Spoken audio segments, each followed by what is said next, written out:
ိုးရင်တော့အိမ်ဝယ်ရင်ဘုံကြီးเจ้าနာမှာငိမ့်ချမ်းပြီးစိတ်ငြိမ်လို့ရွေးဝယ်ကြတယ် အခုခေတ်မှာတော့ဘုံကြီးเจ้าနာအတန်ကျက်ဆက်စုလို့အိမ်မဝယ်ကြတော့ဘူးအဖိုးရဲ့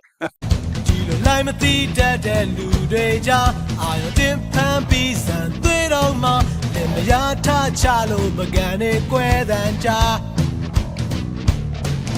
ဒီမျိုးပြစရိုက်တဲ့ဂျုံနဲ့မခိုက်တော့ပါ Contract တိုက်ကြီးလဲရောင်းပြမလားစင်စား